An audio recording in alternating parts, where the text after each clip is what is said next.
आज हम पढ़ेंगे सॉल्ट्स। तो आ गए आप। इस वीडियो में हम कुछ सॉल्ट्स के बारे में जानेंगे। उनमें से सबसे पहला सॉल्ट है CaOCl2 यानी ब्लीचिंग पाउडर या फिर कैल्शियम ऑक्सीक्लोराइड। अब इसे प्रिपेयर कैसे करते हैं? तो जब हम क्लोरीन गैस को स्लेक लाइम से रिएक्ट कराते हैं तो हमें CaOCl2 मिलता है। स्लेक लाइम यानी CaOH होल ट्वाइस। तो जब इससे क्लोरीन रिएक्ट करती है तो वो CaOCl2 एंड वाटर बना लेती है। एंड CaOCl2 हमारा ब्लीचिंग पाउडर है। तो ये इसे प्रिपेयर करने का तरीका है। अब देखते हैं इसके यूजेस। तो इसका नाम है ब्लीचिंग पाउडर एंड ब्लीचिंग का मतलब होता है किसी स्ट्रेन या कलर को हटाना या किसी चीज को साफ करना। तो ब्लीचिंग पाउडर का यूज हम कॉटन एंड लेनिन को ब्लीच करने में करते हैं। लेनिन एक तरह का कपड़ा होता है। इन्हें ब्लीच करने के लिए या साफ करने के लिए ब्लीचिंग पाउडर का यूज होता है।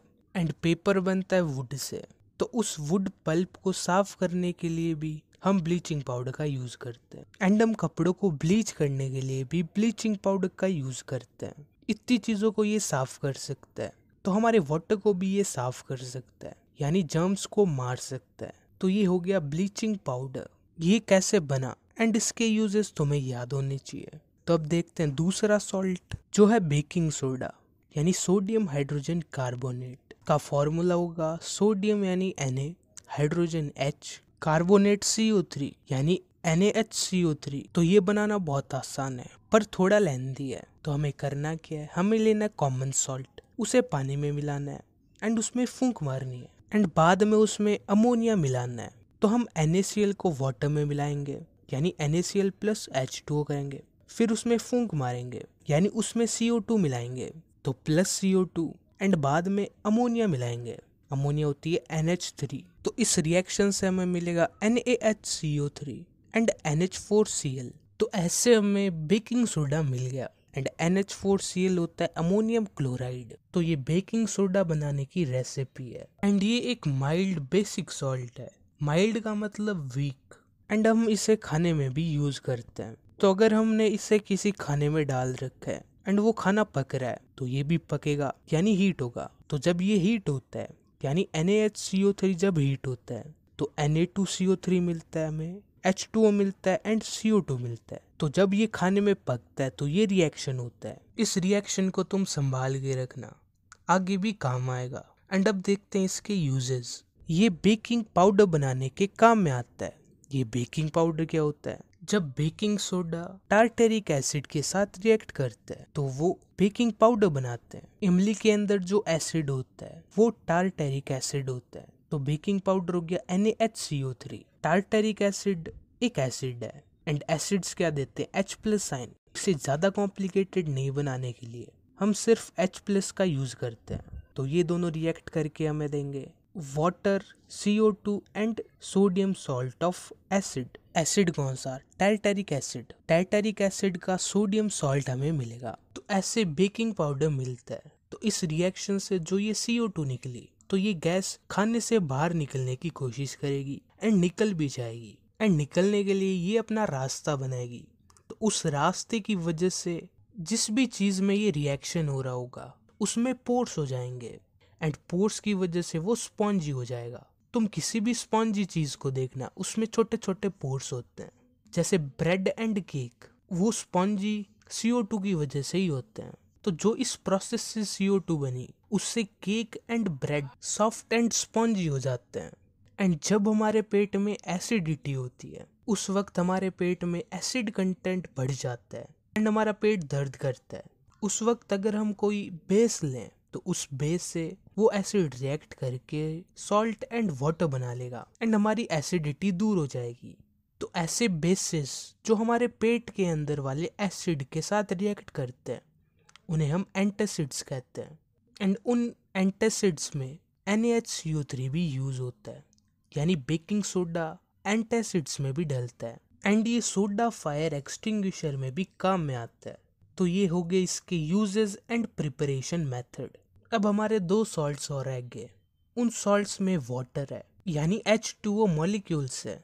तो ऐसे सॉल्ट्स जिनमें एक fix amount of H2O molecules होते हैं उन्हें हम हाइड्रेटेड सॉल्ट्स कहते हैं। जैसे Na2CO3.10H2O। तो इसमें जो ये 10H2O है इसे हम वाटर ऑफ क्रिस्टलाइजेशन कहते हैं, यानी जो ये वाटर के मॉलिक्यूल्स हैं वो सॉल्ट के क्रिस्टल के अंदर होते हैं। क्रिस्टल यानी दाना, उस क्रिस्टल में ये वाटर के मॉलिक्यूल्स ट्रैप्ड रहते हैं। तो क्रिस्टल के अंदर ये वाटर मॉलिक्यूल्स होते हैं, तो इन्हें हम वाटर ऑफ क्रिस्टलाइजेशन कहते हैं। एंड इन वाटर मॉलिक्यूल्स की वजह से कोई सॉल्ट गीला नहीं हो जाता। तो अगर तुमसे कोई पूछे Na2CO3.10H2 क्या ये गीला है? नहीं, ये गीला नहीं है, क्योंकि ये वाटर मॉलिक्यूल्स इस सॉल्ट के क्रिस्टल के अंदर है। एंड ऐसे ही CuSO4.5H2O, इसके अंदर भी 5 वाटर मॉलिक्यूल्स होते हैं।